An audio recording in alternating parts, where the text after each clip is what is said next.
Oh soul, are you weary and troubled? No light in the darkness you see. Wankoma wo maya da wase. Enne so wache yenkwa.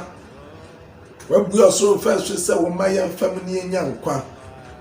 COVID-19 amakeke. Eba sene ebe na wo ma ani aba wo ho so. Eba sene ebe betuma siesie ye enya osoro ahema ni mokwan. Efise won a wo do wo nyankopon de. Ade nyina di bua won ewie won yie. Wọ́n a wọ́n nam wọ́n tiri mpọ́ so afrɛ wọ́n no ɛne ti awurade wọ́n gyidi sɛ mi nua ɔtie mi wafrɛ no wasɔ n'ano sɛdeɛ wafrɛ mi na wasɔ m'ano no ɛne ti hyira yɛn ne yɛn siesie yɛn ho twɛ wɔn ɛto so mmienu owura yesu din mu nti amen. Ɔsɔfopanyin bi ɛtwerɛ buuku bi a yɛato atifi asɛm sɛ fatɔ ho ɔyɛ presby sɔfoɔ yɛfrɛ no F. Morgan. Pastor F. Morgan, Puma Ochoa, no, or can story be, or see upon some and a dapro of friend, suffer him in a buyer, no bizarre say, and when she share bay and a my year, I'm a feeling ne demon. You can buy or say on the way your provision said, I feel all Korea say, and then sack, doko, and in the air bow in the aba. I'm a nipa nom enya diabetes anom am woman babo so abobo asel kidney no wo mahirawa ene wo yanoma no mawugu omo sam se wo plans ne yenso akakakra ofredi otusumienu onusu otusumienu no so bae no o se menso me kowiase na me di wiase afefredi ene nneoma e fe functions beba ma atwini pedi achi saa o wani beba won so no na me do wo mo call say mu o say o function ye o plans ne ye na so akakakra. Then he called the next person the otusumi ensa no buy and o say me de me ko wiase se osampakani me kwako preachi akakira won say oh we hwehwe onyankopon na ma wo mo miracles mama wo day essentially ni anwade ma ka just mu bedi Kristo achi abu bedi iye na me kira won sanyo mani nyina awie a na ma ka so onyankopon ahini na ben na so akakakra onya amaye mo ntwan kakra ansa and obon sam cast chair no to sumi enso mo well done ko wiase na koye sa adwuma no eyinti this is the secret and all Christians have forgotten that Jesus Christ is coming again. And it's ye refi bria ye womo adofo ene de rade wo ma me no atifi assembly say no more time every anyo biom e ma me ne wo every no ma me ne wo biom o ene ti obon sam ka kira wo say enya ansa ka kira no say every no ma me every no ma wo Jesus Christ is coming again so we adwuma bi ye manyame a janintamo Sawa sampaka bi beka kanintamo sawa hobrasi bi abre won asentamo sawa adoye bi ayerintamo efise bring ni homa menubio. Revelation chapter 10 verse number 5 and 6 and this sermon etidu ni chichemaye anum ni esiano adofo yentie erade enumo asem ofo a mi hunu se ogina epo ni asase so no man saso ni sani faso kire osoro na okania otiase dada a ogbo so ni nia ewomu ni asase ni nia ewomu ni epo ni nia ewomu nyina ho entam se bribi eni ho bio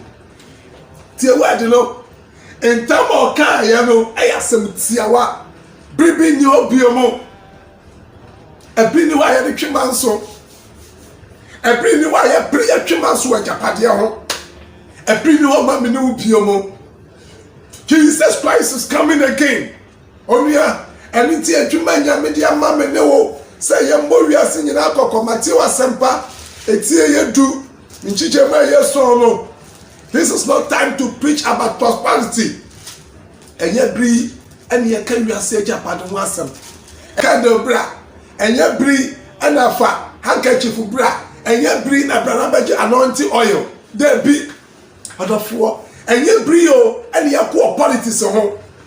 onipa biara bible sɛ nnome nka ne ɔde ne ho to nipa so nnome nka ne ɔde ne ho to nipa so ɛbiri ni wɔn ma mi ne wo bio Matthew chapter 10 verse number 7 ti asɛm a Yesu Kristo kaa yɛ Yesu asɛm a ɔkaa ne sɛ na mo nkɔ Israel fi ngwa ne nkyɛn verse 7 sɛ mokɔ a monka sɛ ɔsoro ahenni no abɛn ɔsoro ahenni no abɛn o ɛnneɛma nyinaa edi adanse sɛ onyankopɔn ahenni no abɛn hwɛ ɔdɔfoɔ mese nkɔm hyɛ onyame nim sɛ wonsiesie wo ho yɛ ɛnti na COVID-19 yi coronavirus yi baayɛ this year coronavirus amanka nanka UN nhyehyɛ yɛ ɔmo yɛ 5 years nhyehyɛ ɔmo de ma wiase nyinaa so ɔmo nkɔdwene about the national Sunday law no anka mɛyɛ twɛ mu yi anka ɔmo tumi kɔ ɔmo summit meeting anka ɔmo pass yɛ onyame nim sɛ wonsiesie wo ho yɛ onyame nim sɛ mensiesie me ho yɛ Jesus Christ is coming again onyankopɔn ahenni no abɛn o ɛno nti nea wowɔ yɛ no yɛ ne ntɛm o sɛdeɛ Jesus ka kyerɛ Judas no ɔka kyerɛ no sɛ nea wowɔ yɛ no yɛ ne ntɛm o ɛfiri sɛ ɔbɔfoɔ ne sɛ ɛbere ɛni hɔ bio mu ɛbere ni hɔ bio mu ɛno nti Kristo ɛtumi ne wofo ɛwɔ Hebrews chapter 10 verse number 35 to 37 no ɔdɔfoɔ yɛnti Awurade ɛno asɛm Hebrews chapter 10 verse number 35 to 37 no ɔsɛ enti monto mo nam a ɛwɔ akatua kɛse no nkyene wɔn nam a wɔadwuma pa a wɔastate no ɛma waba mu mmu wɔadwuma pa a wɔasɔm no ɛma waba mu mmu monto mo nam a ɛwɔ akatua kɛse no nkyene verse number 37 ni sɛ na aka kakra sɛ na nea ɔbɛba no aba na ɔrenkyɛ aka kakra bi o na nea ɔbɛba no na waba ɔrenkyɛ 38 ni sɛ na nea ɔte fi gyidie mu ebenya nkwa na nea ɔtwe ne ho no mekra ani rensɔ no tina gyidie mu kɔpɔ ma wieyɛ so nyame mu kɔpɔ ma wieyɛ efisɛ biri ni ɔba me ne ubie mu sima obeyi wani no ebia sɛ sima no Kristo bɛba sima obeyi wani no ebia owuo bɛto sima obeyi wani no ɔbɔnsam bɛtwe wo de wakɔ ma wani na hɔ efisɛ bring ni hɔ ma me no bio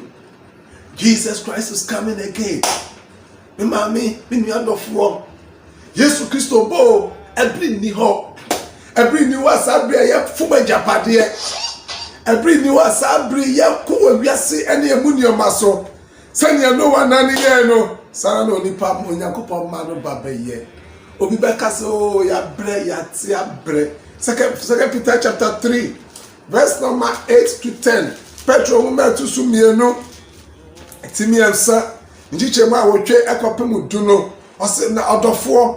mo ma ade biako yi ihintaw mo sɛ dakoro yɛ Awurade sɛ mfuhyia pem na mfuhyia pem yɛ no sɛ dakoro Awurade nkyɛ ne bɔhyɛ ho na mo sɛnea ebinom bu sɛ ɛkyɛ na mo ɔma ne bu dwo kyɛ ma mo ɔmpɛ sɛ obiara bɛyera na mo ɔpɛ sɛ wɔn nyinaa ba adwensakra mo Awurade mpɛ sɛ wo bɛyera tie nti na masa yarewa nyinaa bɛyo onyame mpɛ sɛ wo bɛyera onyame mpɛ sɛ me no yɛnya adwensakra ɛno nti ne yɛda so tinkwam ifsɛ bere eni ɔma me no biom na Awurade da no bɛba sɛ oyufo ba emu na ɔsoro de kukurudu bɛso bɛtwam akɔ na wiem fisi ase de bɛhyew asɛe na asase ne emu nioma bɛhye ebiri ni hɔ ma me ne biom de yɛ pere de yɛ ko de yɛ si ho pɛ nyinara yɛbɛda ne agya mema yɛmpehwehwɛ Onyankopɔn ahenni ne ne tire ne kane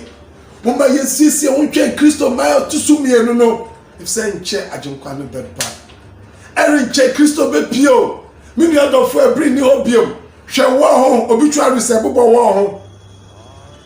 25 35 40 wona ma wakotie ye wakohia ba ko 70 yem kurase ene ye hu bi 98 and 100 but akrade hwe gone too soon many odofo every new man me no biemo why na nim so so be ko soon ibi. Jesus Christ is coming very soon. Yesu ba and it's Paul and Umasam Roman 4 eti dumiensa nchiche me du ba ko ni dumie no ti afutu sem o se na eyi mom efrise yenim abre no se don wa mu fi inamu sorry no enya du na afa ye nkwagie aben achembre aye dan agirifuo no anadwo kwa nimu na de chen aben enti mumma yenyi sumu nyuma ngu na yen shen han akode no jai dwama mbolo if say bring ni hobium jai se kru no if say bring ni hobium jai post na wo kono if say bring ni hobium jai politics na wo do within na akohye mu no if say onipa ntumi ma wo nkwa ye nkwaje ewo nyame ba Kristo Yesu pemo Yesu ba every